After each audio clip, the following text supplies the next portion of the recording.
everyone. This is Alex, Tom's oldest daughter from Two Dads Talking. Thanks for listening to my daddy and his friend Doug's podcast.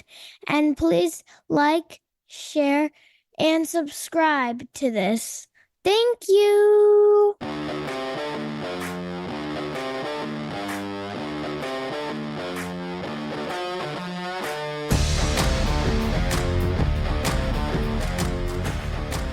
Welcome to an exciting episode of Two Dads Talking where I have a new microphone. Super excited about this. Yeah, finally. I know, right? So there's two reasons why Tom's new microphone still leaves me disgruntled. The first one is that I have an extra microphone of exactly my microphone just sitting here. And I offered to send it to him, I think on episode 2, way back when. And you're like, no, it's fine. It's fine. We're good. It's fine. Well, as I think we mentioned it before, but I'm currently not doing the editing anymore because it's just too much. I'm just spread too thin with the extra editing. But one thing I will lovingly remember is just long stretches of Tom's little tiny voice on his recording. And I'm always selecting entire stretches and going, amplify 4 decibels, amplify 4 decibels. So if new editor doesn't have to do that, then consider yourself lucky. I went through it for you. So one thing about Tom is he does not accept help or gifts very well. It's just not something he does. And so when Doug's like, hey, I have this extra microphone, dummy. I'm not using it. It's high quality. It'll be good. I could not, if for some reason, get myself to accept the gift because I'm a bit of a dumbass in that regard. And I admit it. I'm hard-headed and stubborn. What can I say? Yes. Well, I do understand that. Fortunately / unfortunately. What'd you get, by the way, for the new microphone? I got a request or a recommendation from son someone. of a bitch. Is that what you have? What kind is it? Oh, I don't know. I couldn't tell you the name without looking up to purchase. I swear to God. I bought the same one you've got laying around. Literally. I think it's a Blue Yeti XT something or oh no, it's like this. I can't remember. Whatever. Anyway. The box is 10 feet that way. I'm not going to go look. Yeah, I could pull mine up on Amazon and check, but I'm not going to do that right now. No, I could look at it now. No, it came recommended from someone that I actually met in the poker room that I've known for a long time and did not know that he used to stream video games and he was a top 5 in the world gamer at some game. Nice. I can't remember what it is now because I'm fatigued and it's been a week since we talked about it, but he's been tuning in. Marble Mania or something. A way more mainstream game than that. Marble Mania 2. It's one that I played for a short time back in the day and I'm out of it. So, but yeah, he recommended a Blue Yeti. He said, don't get anything less than that. And then he's been sending me some suggestions and he sent me the links to Voice Meter and we've been hooking things up. He's been giving me a lot of good technical input as someone who was a professional streamer for a long time and is now someone I'm always happy to see when I get to see him in the poker room. So he's got some recommendations for us. He's not a professional poker player. Is that why you're happy to see him? He deals now, actually. But he's just he's just a good guy. Yeah, we can talk sports. That's interesting. He's an intelligent guy, and it's I like That's people cool. that are intelligent enough to carry on diverse conversations, and he's one of those guys. So, Neat. Yeah, so we got a Blue Yeti. We're rocking it. Hopefully, I sound a little bit better. I still got to get all the mastering down and fix this to be what it needs to be. But I'm sure it's an improvement from the one that my kids broke forever ago and I never fixed. So. I feel like we have a new top trigger words from Tom, and it's going to be Blue Yeti instead of Tom Brady. I'll try to work them both in there. You're right. I'll put them both in a sentence. Be impressive, actually. I'd just be happy if you did that. Yeah. So it's April 18th as we record this. We're recording a little bit late. We're closing the gap between when we record and when we share. We're still not caught up in current, but I think we're going to find a way to push that and get it done. We've been saying that for 2 months. Well, we skipped a few weeks of recording, and because of that, we've gotten closer. Yeah. But as we roll forward with a professional editor to save us some time, hopefully these are coming out closer to current event time. I'm looking forward to talking to people about things that are still relevant and timely. And I also am looking forward to doing some live stream stuff for our patrons, which is a great segue to, if you haven't signed up for our Patreon yet, you should do that. We've got stuff on there. We're still working to figure out what we're going to add on there. But by all means, find our Patreon. We'll put a link in the show notes. I think maybe there's a live stream with the two of us built into this thing, and there's going to be some merch, and there's going to be some neat other offerings. We're trying to do some videos, some one-off dad deep dives. We're going to call them odds. That was actually Doug's call, and I love it. So we've got some things we're going to do, some additional content, some video, some audio. Find us on Patreon. Find us on Facebook, on Instagram, on anywhere. Yeah, you Instagram, the new Instagram. I despise Instagram, but we're there. We're officially there. Find us, like us, share us, and that's all I'm going to say about that. Thank you so much for helping us get above the 1,000 download mark. We really appreciate it, guys. Yeah, that's right. We're basically there. We're recording tonight, and we're at, what did we say, 995 or 993, whatever, 993 the last time we checked earlier today. So yeah, and we're blowing up in the Philippines, baby. Yeah, that's right. Not sure why. We might know why. But hey, the CIA is not stalking us anymore, and that's a good thing. You don't know that. It could be the Philippines safe house. They're doing a better job stalking us, and I still feel more comfortable because they're being way more subtle. So that's okay too. Right. Oh shit! Who turned that on? All right, tonight we're coming at you with some structure. We're going to work on getting better at this. We're good. We're going to fire off with some main topics, and I'm going to go ahead and go off with the parenting one, the dad one. Doug went the sports route, which I respect, and I'm in a sentimental place right now. Don't scare them though, because everyone we got the feedback about NFL and all that, which is kind of like one of our big things. But this is different. This is not the NFL, so don't go away. And it's not making predictions. I have a feeling Doug suggested it, and I have a feeling I know where he wants to go with it, and it will be interesting. But you probably do.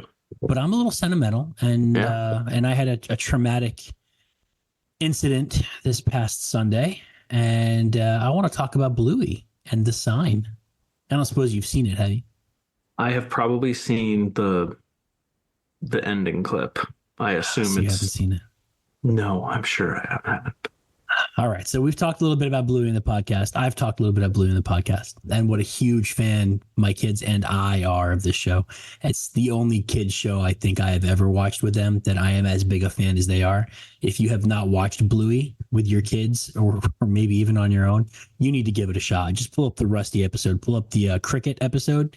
It's the single greatest episode ever made. And watch that. And if that one doesn't get you in the feels, then the show's not for you. And if it does get you in the feels, go watch Takeaway. Because as a parent, that one will be like, yeah, that's parenting. That's exactly what these little bastards do to me on a regular basis. And it's also why they're worth it. Bluey is a kid's cartoon built by Joe Brum. He's an Australian gentleman who was legitimately sick and tired of the garbage his kids were watching and did not like the messages that were inherent in a lot of kids shows. Peppa Pig is one that he actually brings up specifically in interviews, which strikes a chord with me because there was a point when my oldest was watching Peppa Pig and Peppa said something to her dad in an episode, and I went, nope, we're done watching this show. That's not what I want you learning. That's not even it. And so when he says he created this show because he was so disappointed in kids' TV shows, specifically that one, I was already on board with this gentleman as a creator. But Bluey is the story that follows a 7-year-old and her 5-year-old sister and their mom and their dad living in Australia. And it's just exceptionally different because it really captures not just what it is to be a kid, but also what it is to be a parent. And he really leans on personal experience, and he captures it in a way that it's not like an after school sitcom, message. It's not one of those things where you watch some corny, hokey, unrealistic family, and then at the end there's some wholesome super message that's just pitched through and accepted. And that's not what this show is. The show, in my mind, the reason the show is so good is writers have a saying, show don't tell. And it's really, really big in writing. It's very important that you don't just tell something, you show it through action. This show shows and doesn't tell. It gives you the experience of parenting in very real ways, and it does it without being preachy, and it does it without beating you over the head, and it makes it fun, and it's fun for the kids. The chest episode is one of my all-time favorites and has the single greatest message of all time if you're a parent with young kids. It's fantastic, and he built something that was truly unique. And this past Sunday was the last episode that we're getting for at least a very long time and possibly forever. And it made me really, really sad. My kids and I gather for the show. We watch it for, before bedtime to wind down and just snuggle on the couch. And he's coming from a place, Joe Brum, where the material wasn't fresh for him. He told most of his dad's stories and he had exhausted a lot of the material and shared what he wanted to share. And he said, I would much rather take a long hiatus than just continue creating something for the sake of creating it and making money. That's not what the show was. And he took the high road, despite the fact that Disney and BBC and I forget the Australian production company, Queensland something, despite the fact that they are all pressuring him for their billions of dollars that they are making off of the show. He said, no, I've got my message across and I don't want the quality to suffer. So we're taking a long break and I don't know if we're going to come back or not. And I don't want to recast kids for Bluey and Bingo because the kids I've got and the actors I've got have been so fantastic. I don't want to recast them. So we'll see if we can find a way to make this work. And if we can, I'll come back and do something else. But we're taking a nice long break and we're going to look at this with fresh eyes and we're going to see what's right. And I honestly do not remember any other content Good for him doing that. Yeah, it's amazing. I can tell you the last time that probably significantly happened. It was Chappelle Show. Didn't he have other reasons, though? Was that why he... I mean, he had other projects, but one of the big reasons he quit was he said he felt his message that he wanted people to get was not getting across. Oh. And so he said, I'm just done. I'm just not doing it anymore. Like, I think he did one more thing for a contract or something. And he was like, I'm just done. Like, people weren't getting out of it what I actually wanted them to get out of it. So I just stopped, went for other stuff. Good for him. I like Dave Chappelle. I like him even more now. That dude's so freaking funny. Did you hear the story about the stand-up night with Dane Cook? Did you ever hear that one? No, I didn't. I was watching, in the spirit of recent news, I was recently watching the compiled clip of there's one stand-up where he talks about the 4 times he met OJ. Yeah. You have to YouTube it to get the story exactly right, but it's one of my favorite stand-up comedy stories. Dane Cook, there's a club in LA where a lot of the famous comics go to work on their new material before they go out and pitch it on tour. And they just show up and just kind of off the cuff and say, hey, I'm here. I want to do a set. I want to do, 20 minutes. I want to try new material. And they let them get on stage. And so if you go buy a ticket to this place to see someone, you might also get to see Chris Rock. You might also get to see Dave Chappelle in this case. Dane Cook had the place that night. He was the headliner. And they had sold the house out for him. And Dave Chappelle shows up and says, yeah, I want to try some material. And the stage manager says, that's exciting. That's great. We're happy to have you. But it's Dane Cook's night, and we sold the place out, and he's really finicky about that. We got to make sure we give him his time. So can you just do a tight 10? Like, can you just do a tight 10 and get off the stage? And you don't say that to Dave Chappelle. Like, who the hell do you think you're talking to? So Chappelle looks at him and goes, a tight 10? Yeah, all right, I can do a tight 10. He gets up on stage and he does 10 minutes on the dot. He's done. Thank you all very much. That's my time. I was told to get off stage. I appreciate it. I know you're here to see Dane Cook tonight. He's a fantastic comedian. Hope you enjoy him. I'm going to go be in the parking lot for about the next hour smoking a cigarette. If y'all want to come out and join me and shoot the shit, come talk to me. And he walked out the door and the whole crowd walked out with him. He spent an hour hanging out with them in the parking lot just to make a point. Like, it was fantastic. Yeah, he knows he can do it too. I mean, apparently he's just like that. The hearsay about him is he really is just, he'll talk to you. Yeah. And that's just it.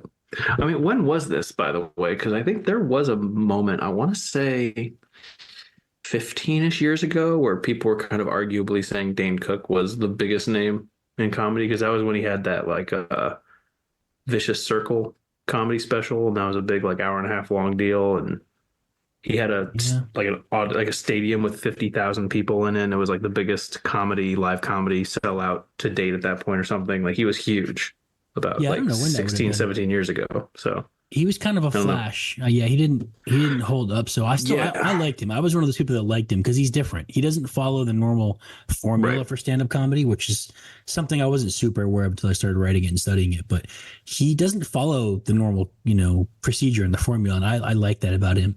And I can still picture him on stage going, fuck bees. I'll punch bees in the face. And I just love that line. I love that line. I don't know why, but I like Dane Cook, but he doesn't hold a candle to Dave Chappelle. It's not even close. No, we're not trying to insult you, Dane, but no. But Dave Chappelle. I mean, Chappelle is so good that you almost don't think he has it rehearsed. You almost feel like he just decided to go up and start talking to you. Yeah, it's just that good. And he's just so smart. He's just so smart. I think my favorite Chappelle joke was when he talked about some break-ins in his hometown or something like that. And so he goes to the gun store. He haven't had a gun before, and he talks to the guy, and he's like, "Okay, what do I put in it?" And he goes, "Well, he's got what is it? You got your bird shot and you got your buck shot." And I was like, "Well, what does that do?" He's like, "Well, the bird shot shoots birds, and the buckshot shoots deer, bucks." And he goes, "Do you have any white crackhead sneaking in your house at 1 a.m. in the morning shots?" Something, however he does it. It's just like, what is wrong with you? It's so perfect. I'm gonna go watch some Dave Chappelle stand up before bed. I can't not. I see a clip of him like, oh, what's that? It's 15 minutes. Well, I guess I'm just here for 15 minutes now. I thought I had work to do, but apparently not. Nope. I think George Carlin is probably still my all-time favorite, but Dave Chappelle is just a comedic genius, and he can't be far behind. Carlin's good, but actually, I would say I'd like Chappelle better. Yeah, ironically, yeah. But Carlin is good. All right. Well, let's talk about. That was my Bluey talking. It was pretty one-sided. Oh, that was it. Doug doesn't watch Bluey. Yeah, I was hoping we'd have some more conversation about it, but I forgot you're not like trapped in the Bluey world the way I am. We might get around to it eventually. I mean, the kids went through a stretch where they were watching it, and we've just spent, especially with weather warming up, we've just spent a lot more time outside in parks and stuff like that, and so we just have not been in front of a TV nearly that much recently, and I think it's actually a pretty good show, but yeah, we just haven't been keeping up with it. All right. Well, now that I've really useful for the Two Dads Talking podcast. Now that I've bored him to death on that boring note, Doug, what do you want to talk about tonight? Give me something good. Make it with a bouncy ball and a pretty girl. Go. Well, I thought the Caitlin Clark and WNBA stuff would be an interesting current-ish topic to talk about. I'm interested to see where Tom thinks I'm going to go with this. I basically told you when I was like, and economics. Yeah, that was kind of a giveaway. Yeah.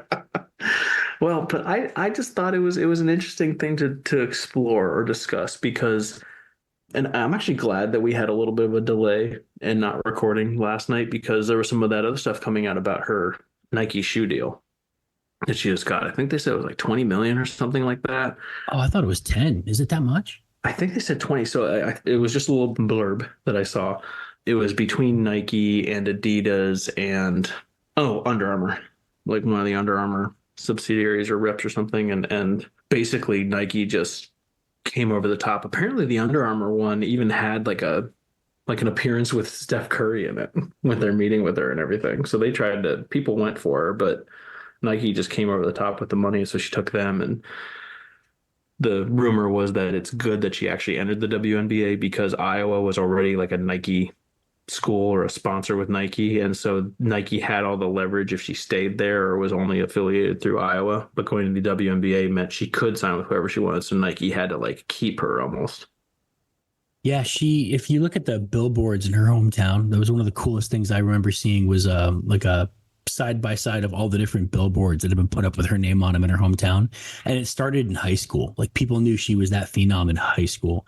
And it was like, Caitlin is the best high school player that's ever played in the state.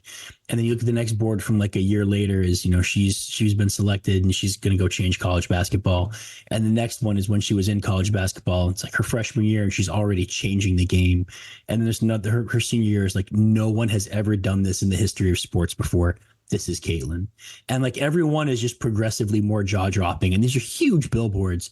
And I think they all had Nike swooshes on them.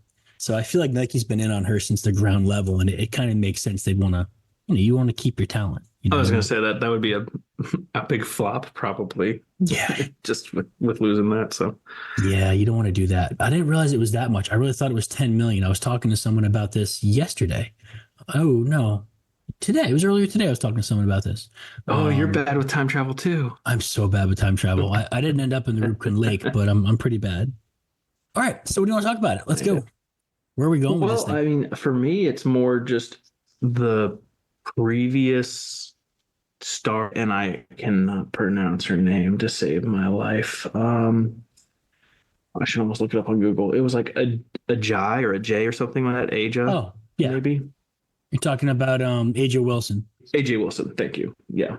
So people were listing out. So the natural response to this was, hey, Caitlin Clark, Nike shoe deal. I think maybe the first WNBA player to get an exclusive shoe deal was what people were saying, Oh, or at least like the first one in a while, or maybe the first one with Nike. I admittedly haven't researched this too much, but where I wanted to go with this was that people then started saying, well, if Caitlin Clark has a deal, how come AJ Wilson doesn't?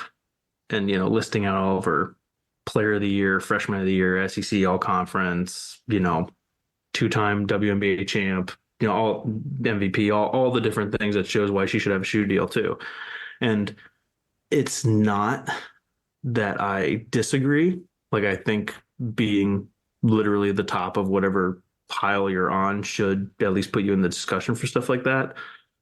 But this is really why I want to talk about this, because we've discussed this before. I don't really watch the NBA anymore. I did a little bit 15, 20 years ago, especially when LeBron was in Cleveland the first time around and all that. And I certainly don't watch WNBA too much. I know who Caitlin Clark is, just because I never really sat down to watch, but I know because other people are watching and talking about it. I know who she is, and I know, like, I'm suddenly more aware. Like, I even had half a thought to, like, turn on an Iowa game and watch her, and never do that. So in a way, it's like, no wonder she got the deal. For whatever reason, people are giving her way more accolades, credit, publicity than anyone before.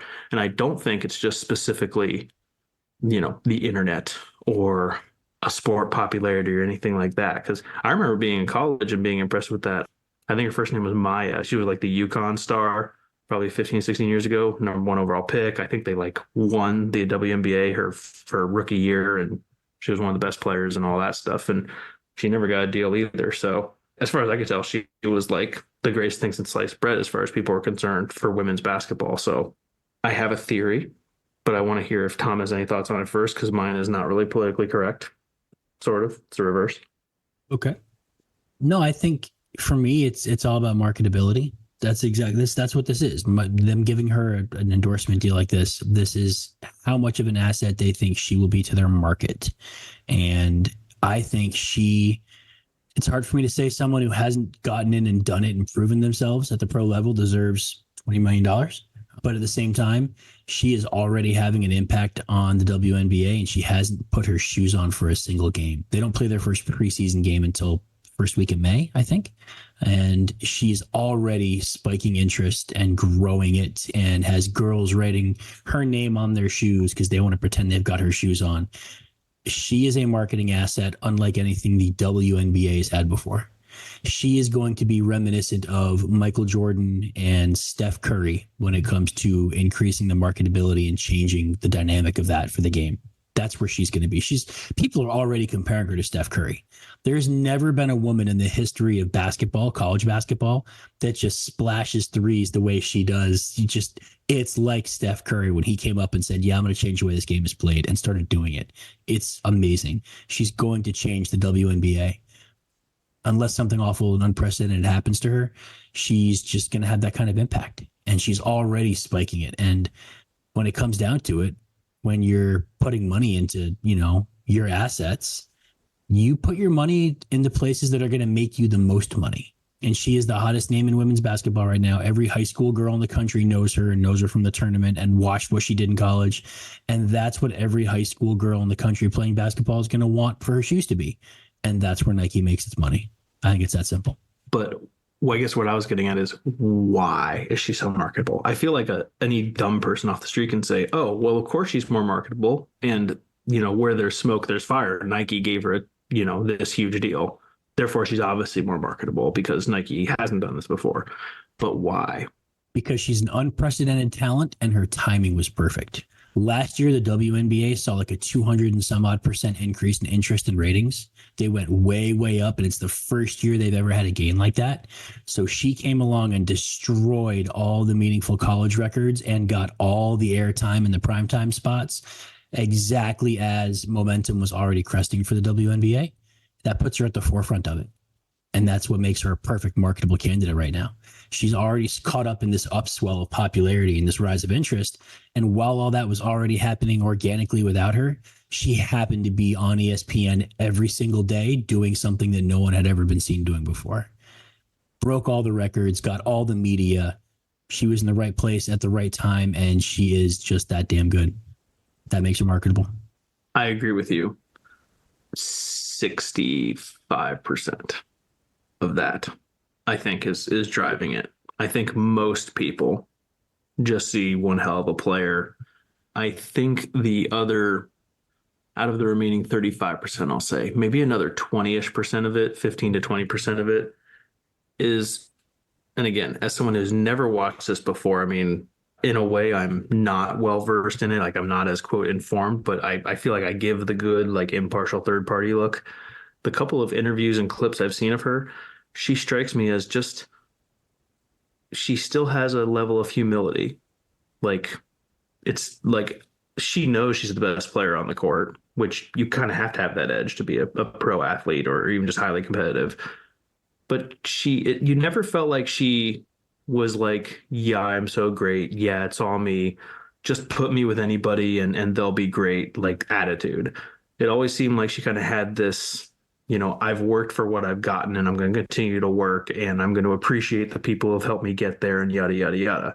I think she gives off that air of a certain level of rational, reasonable, down to earth, humble kind of player. And just to use the silly example, I mean, in college, I was watching that UConn Maya player, and a couple of interviews that I saw after the game, I kind of got the sense of like she thought she was hot shit.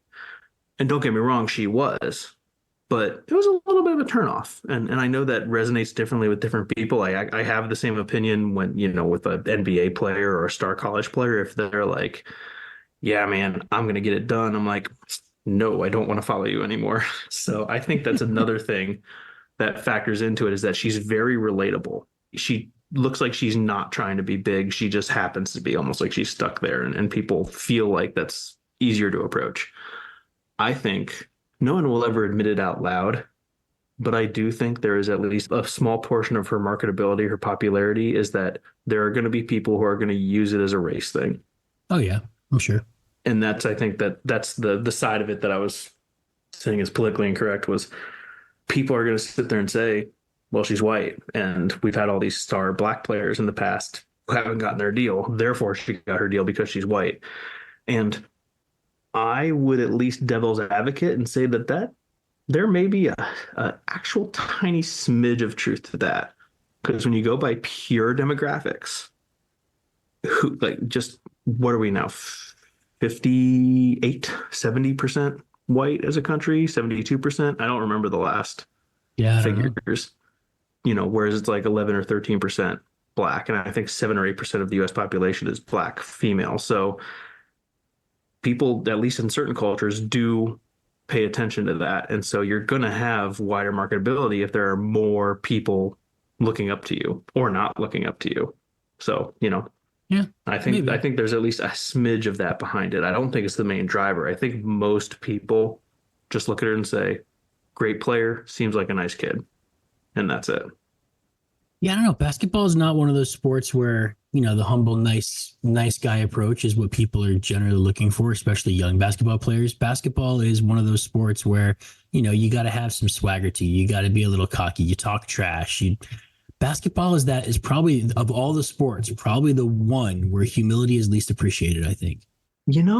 In men, I think there is a difference between men and women on this, though, for expectations and not just like general societal. I think, I don't know. I could be wrong, but I agree with you. I mean, I think, yeah, basketball is one of those ones where a truly nice guy on a basketball court is kind of weird. Even the nice guys are the ones that just don't say anything and they still glare at you a little bit here and there when they're really trying to get you.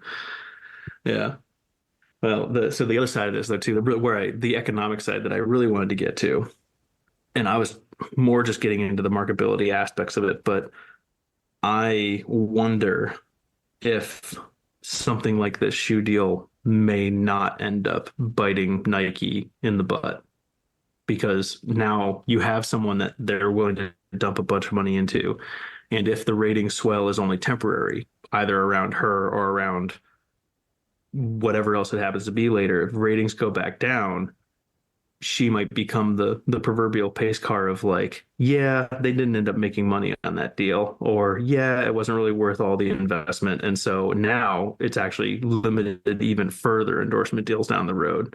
And that's obviously pure conjecture, but it's just interesting to see something that's never happened before and have it be a noticeable number Right. on something that has consistently been subsidized by the NBA.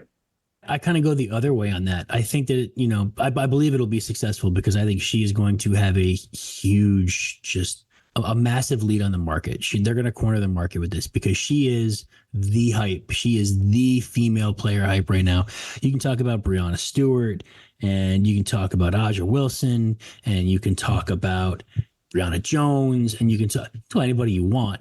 You should correct me on those names on the spot, by the way. I'll probably get them wrong. Maya Moore. I'll throw her last name in there because you haven't given her fair credit. I can't remember these things. No, I might not know it if she wasn't a UConn girl, so I don't know. But she was a UConn true. You're girl, right out there. Yeah, good point. That's that. Her and Diana Taurasi are like the ones I was watching just take the team to dominant runs, and but there has never been a woman in the WNBA that commanded this much interest while she was in, let alone before she got in. So I think they're going to have a huge cornerstone in this market. I think she's already immensely popular for all the reasons and any of the reasons. I think that this is going to be a successful gamble. I think you're going to see her shoes on the feet of a lot of high school girls and a lot of college girls. And I think her shoes are going to be very, very popular. And then I think it's going to have the opposite effect as what you had. Instead of, maybe no one else getting this kind of a shot, I think Under Armour and Adidas are going to have to go out and give not the same deal, but a similar size deal to someone else in the WNBA to try and get back in this and get a piece of the market back. This is what we saw when Under Armour started coming out with competitive basketball shoes. For a long time, it was Jordans. That's what you had. No one took Reebok basketball shoes seriously after the pumps of like the late 80s, mid 90s, no one took Reebok seriously as a basketball shoe. You had some and one shoes that when they first came out, people were like, okay, it's a decent shoe. Yeah, I liked the and one shoes. Yeah, I liked those actually. Yeah. What you had for about 10 or 15 years in the men's basketball shoe department was Nike and everyone else. And that's just the way it was. And it's because they went all in on Michael Jordan and it paid off. And I think you're going to have something similar here. And the way that finally got a little bit more fair market share portioned out was when Under Armour came on and was like, no, we want to have a competitive basketball shoe too. We're not just wick away shirts. We're growing our brand. And they went out and they went after Steph Curry as their big notable one. Kevin Durant, I think he was Adidas first, but maybe he was Under Armour first. But Steph Curry and Kevin Durant, like there were some big names that other shoe companies went out and went after and gave Michael Jordan style money to. So that LeBron wasn't the only one making tons of money on these shoe deals. And that was what broke the market open and gave it a little bit of a better market share. And it created more opportunities for huge deals for NBA players and not less. So I think what you're going to see eventually is something like that. It's going to take another breakout star. It's going to take someone else who's doing amazing things. But the thing about sports is that you're going to continue to get a better player. Caitlin's amazing. She's fantastic. But the game's going to continue to evolve. And 4 or 5 years from now, there's going to be somebody breaking her records. And then 4 or 5 years later, someone's going to be breaking those records. And it's going to be a chain. So you're going to have more big names in. And I think it's going to be interesting to see who else jumps all in on this and gives people an opportunity other than Nike. I think it's going to have like a very different effect. Well, I think you're right, too. I mean, I'm doing a little bit of the what if game with this one just because, everyone wanted to talk about her salary, her first 4 year salary and how it's so low and all that. But, that's a low-hanging fruit discussion for me. I was more interested in the shoe deal. And I do agree. The fact that this is like the first one is probably more of a sign of things to come. I just did have the thought of sort of what if she's like, not to bring the NFL into this, but Matthew Stafford. Right. Because he was the last year of unrestricted draft day deals. And ironically, it ended up biting veterans in the butt even more, even though they were trying to just get more of their fair share. So I don't know if I don't think it'll end up being something like that. I just had that thought of what if it doesn't really work out, or what if it creates this weird haves and have-nots, where basically one player from each team ends up with a good shoe deal and everyone else is standing over there like, well, so I Well, don't that's know. kind of what the NBA is. It's really not that much Well, different. yeah, you have a lot of teams with two or three though, like notable stars. Yeah, but usually they don't all have the big shoe deals. Like Jason Tatum's got the shoe deal in Boston. Jaylen Brown doesn't have a shoe deal like he's got. It's usually one of those big endorsements, but there are a ton of other endorsements. Did you ever hear the Gilbert Arenas story when he wanted to get a big shoe deal and Nike was like, "No, man, you're just not big enough for us." Did you ever hear that story? No. So, Was this a guy who changed his name to Meta World Peace? no, I think that was Ron Artest. I think. Oh yeah, that guy. Gilbert Arenas was a hell of a ball player. Washington Wizards, maybe. What is who he started? I think it's who he started with. I might be wrong. Who he started Sounds with. right. But he wanted a big shoe deal, and Nike was like, "Nah, man, we're going to give you a middle shoe deal because you're just not that big a name." And every year he went back at them and said, "No, man, I'm a baller. I'm an all-star. I want a bigger shoe deal." And every year they were like, right. Every year they went, "You know what, Gil? Yeah, you're a great ball player. Yes, you're an all-star. You're amazing, but your name is not big enough. It's not about your talent. It's about your name. For us to put a shoe with your name on it, you need a bigger name, and your name's just not that big. So I'm sorry." So he went and talked to his agent, and they went and talked to someone with the team. He's like, "Yo, I need some self-promotion. How do I make my name bigger? I'm already balling on the court. I'm already showing people. I'm already putting up the numbers. How do I make my name bigger?" And one of the ideas someone had was, "We are going to throw you such a birthday party. It's going to be a national story, and it's going to get your name in the press, and you're going to be covered on every paper, every publication. They're all going to put your name on the front page because of this hellacious party. We're going to invite all the press. This is going to be great. We got to get some celebrities to show up." He was like, "Yo, that's a great idea. I want Jay-Z to show up. That's who I want. I want Jay-Z." So This is so stupid. They should have just had him like shove somebody on the court one game. Would have done it. That would have done it. So he calls Jay-Z. Like, he personally gets Jay-Z's number and calls him and says, "Yo, Hove, I really want you to come to my birthday party. I'm throwing this party. Yo, man, come support me. Come help me get this out there. Come get the word out there. I just want you to show up and hang out and have a good time." And Jay-Z says, "Yeah, man, that sounds like a great time. That sounds amazing. I'm in. He goes, "Awesome, man. That's so cool." He goes, "Yeah, it's a $750,000 appearance fee." Gil went, "Yeah, never mind. I can't afford that." That was the day he says he realized, yeah, you're right. Jay-Z gets to charge me $750,000 to show up to my party, drink my drinks, eat my food, and have fun at my expense. I'm not that big a name. I don't deserve the shoe deal. That's just nuts that you can do that. I think they were saying that Snoop Dogg was doing stuff like that too when he was starting to offer just like, yeah, I'll come drop a line in your song to any artist. And I think they said he was charging something like 25 or $50,000, and it was like one take. Like, have the lines ready, give it to him, give him some time to look at it, tell him kind of what you're looking for, and then he just records once and he leaves, and he's like, takes 20 grand or whatever. He spends like an hour in the studio or something and makes it. I'm actually Like, shocked it's that low. I figured he would have been way higher. Maybe, but I think it's because it's the one take thing, or like, the 1 hour thing. I don't know. I think, that was his way of giving back, I guess. But I was saying, what a great business model. Yep. Oh, you want me to show up? Okay. Yeah. But that same guy was cutting his teeth when he was doing it like for free, and hip hop was not a recognized industry, and he caught a lot of crap for it. Like, they built that industry, and they came out of nowhere to do it. So I hear stories like that, and all I can think I is heard they came out of Compton actually, but did you straight out of Compton maybe? Or yeah, I don't think they zigzagged. Yeah. I don't think circuitously out of Compton would have had the same rate.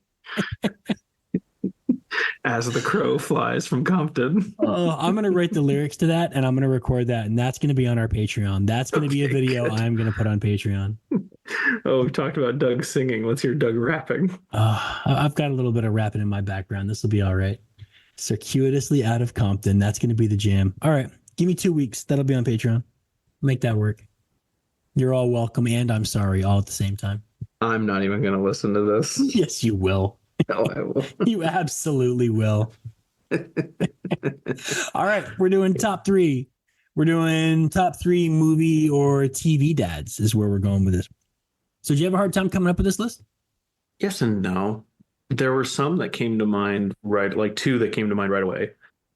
I'll put it out there right now. I feel like you probably have an extra or 2 in the chamber. Oh, yeah. Bandit from Bluey Oh, he's number one. was Yep. well, he was my number one too. I mean, I've seen like 10 or 15 episodes of Bluey, really, and I'm like, oh, he's like the best TV dad ever. I mean, my mom sent me a Babylon Bee article that said, man prays to God every night that he can be half as good as Bandit from Bluey as a father. Yeah, I'm telling you, I'm getting that tattoo. It's happening. You know, He is my dream mate. He's my spirit animal. So I was kind of thinking like this topic should be top 3 movie or television dads, asterisk, excluding Bluey, excluding Bandit, excuse me. That's fair. If we can just acknowledge that he's the GOAT now, we can do just 3 non-Bandit dads, and I'm okay with that. As long as he's got his acknowledgement. The next 3 that came to my mind, 2 of them I think, are uncles. They're not actually dads. So yeah, that was interesting. Okay. So the first one, the real dad one, was just Full House. Bob Saget. And it's probably a little bit nostalgia for me. It's Bob Saget. Come on. You can't not. Yeah. All right. He's like a different Bob Barker. Yeah. If you ever saw his stand-up comedy, he's such a different human being. I know. He's so different with his stand-up. It's really funny. Yeah. I don't know. I just liked it. I just want it's just as much an homage as anything else for that one. All right. I can respect that. And this is just, I think, I always psychoanalyze myself on these topics. So I'm like, well, this probably isn't actually the best movie or TV dad I've seen, but this stood out to me for some reason. In the Twilight movies, I haven't seen any of the Twilight movies. Okay, I mean the uncle. I think it's her uncle officially, or maybe it's her biological dad, and they're separated now. I think it's her dad who she's living with through the Twilight movies.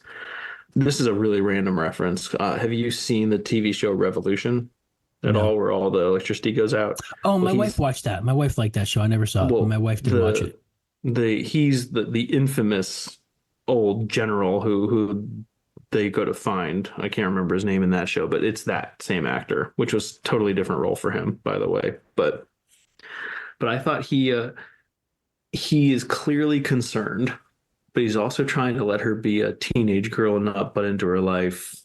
And when he eventually finds out everything that's happening, he clearly struggles with it, but he's really trying to like walk the line the whole time. And I feel like there's once or twice where obviously, he's not being fair to her, or she thinks so, and all that. And I just remember, maybe it's partly because some of the Twilight stuff, I was just like, oh my God, I can't stand some of this garbage. But he stood out to me as like, wow, this is actually a really well-developed, good, like caring character within this universe. And then it just always kind of stuck with me. Like, your daughter's hanging out with vampires / she's becoming a vampire, and you kind of are left in the dark with this, even though you know something's going on, and you're trying to convince yourself that it's normal teenage girl stuff, but you're like, something about this doesn't feel right. And he still somehow manages to be like, I think, a decent human being throughout the whole thing. Yeah. All right. He's a father figure. I think that counts. Yes. And then the last one, father figure, is Fresh Prince, Uncle Phil. I thought about that for a little bit. Yeah. Like, I just started thinking about who have I been watching who was like, I would be perfectly happy if this person was my father or father figure. And he just came to mind like, oh, yeah, he'd make fun of you, but also try to make sure you got the lesson out of it. And also be really good at glaring at you and making you feel bad if you did something bad. So, yep. He was a true father figure. That guy, I was sad to hear when that actor passed away, because he was a part of my childhood. He really was. Yeah. It was perfect role. Yeah. All right. So having acknowledged that Bandit is the GOAT, then I guess I'll go a different way. The first one that came to my mind, and I was like, no, because he's not a good dad. And then I thought about it and said, no, I can make an argument that he was a great dad. We're going with Al Bundy. He's right there. The man, the myth, the legend. We're going with Al Bundy. Ted Bundy's father. Taught his kids all, not that one. Taught his kids all the life lessons, put up with all their crap with no respect and no appreciation, just kept putting one foot in front of the other. Yeah, Al friggin' Bundy. Loved Al Bundy and Married with Children. Probably the most inappropriate TV show, like aged worse than anything else. Yeah, but a great show. I'd laugh my butt off every time I catch a rerun. And then I went with Henry Spencer from Psych. I really, really like Hank from Psych.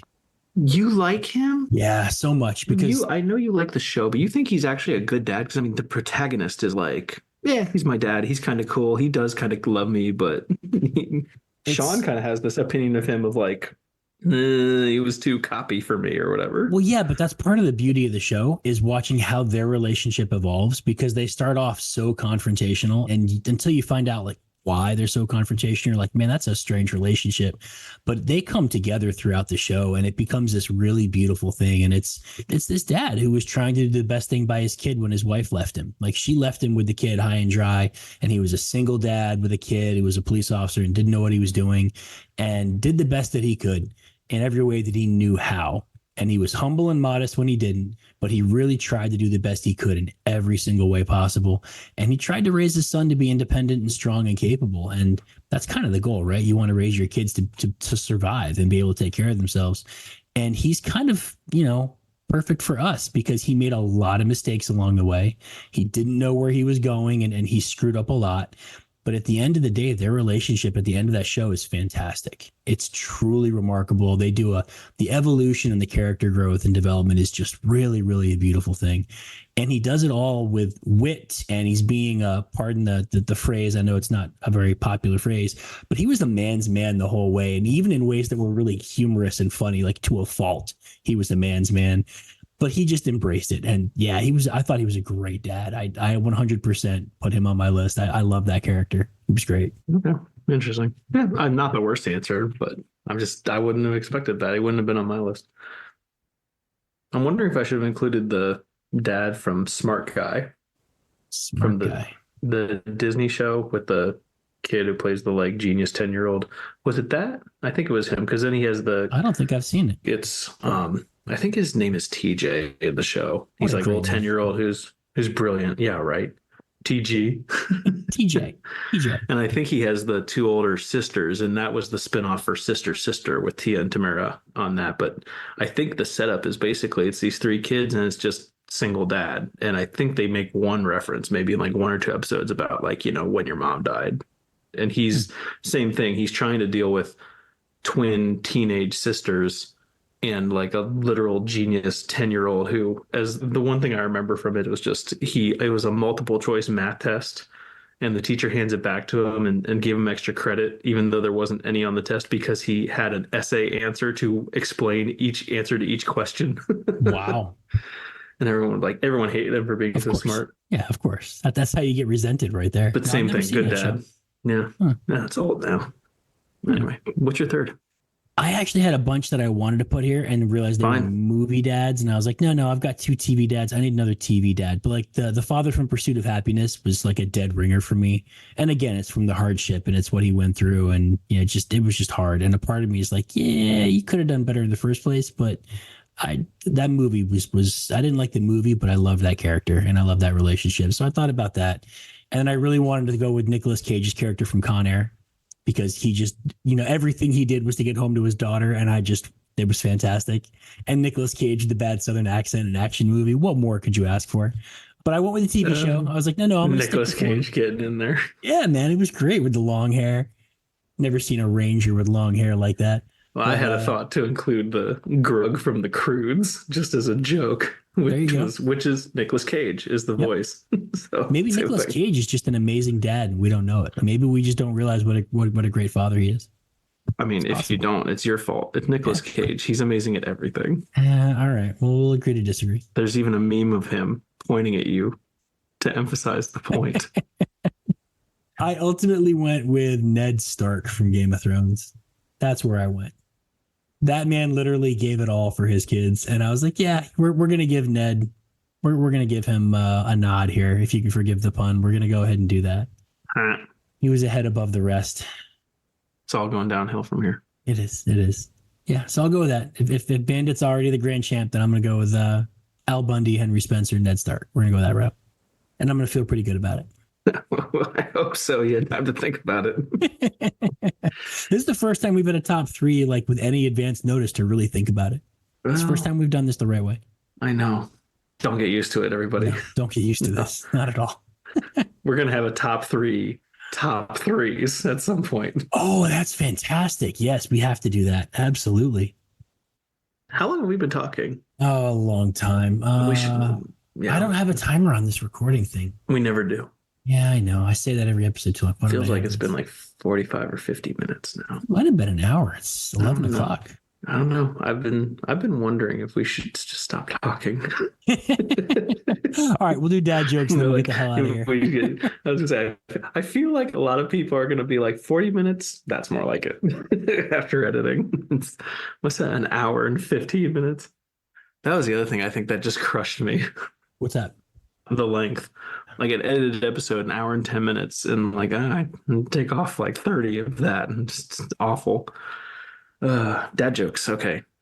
Since, as I stated recently, you don't believe it, but you have shamed me, so I'm trying to theme it up a little bit. I'm so proud. What is a television's favorite sport to watch?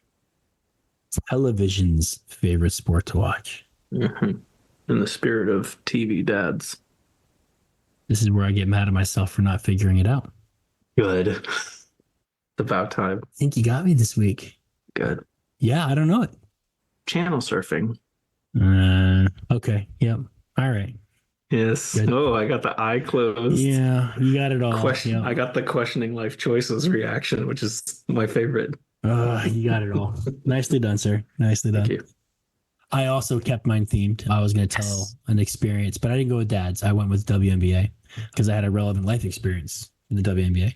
My car got broken into a couple of years back, and I had 2 tickets to go see a WNBA game in my car when it got broken into, and found out it got broken into and went out and checked. And I was so pissed off because then there were 4 of them in afterward. Yep. And a shoe. And a shoe. I say that in jest. Connecticut Sun, I love you. I love you guys very much. Keep it up. Keep staying good. Alyssa, Brianna, y'all rock. Thank you for being amazing. It's like my Tom Brady call out. They're not going to listen. No, not even on their deathbeds. But if they are, know that we appreciate you. My daughter likes you. It's all good. Yeah, perfect. All right. I think that's it. I think so too. No. Well, thanks for listening, everybody, to our new and improved structural types of episodes, probably, hopefully. Like Tom said earlier, we have the new Patreon. We finally got that all created. We're going to link it all soon and get stuff up and running there, try to add the cool stuff there. And yeah, like us, follow us. We should be on basically everything except for TikTok. That's actually popular nowadays. So good. Yeah, no YouTube yet. We'll work on that. No, that's true. We have to figure that out. I do think they let you put it on there without actually uploading video if you don't want to. Oh, it just has the little scrambled screen. We can find something to go up there in the background while we talk. We can make that work. Maybe some WNBA games. Pretty sure no one's going to sue us for sharing that. We're going to try to line up the audio to a WNBA game. Let us just talking. It's like a real game, just talking. All right, everybody. Thanks for listening. Don't forget to like us and review us. Share us with your friends. And as Doug likes to say, talk nice about us to your neighbors. Thank you guys for listening. Sir. We appreciate it. Go, Doug, go.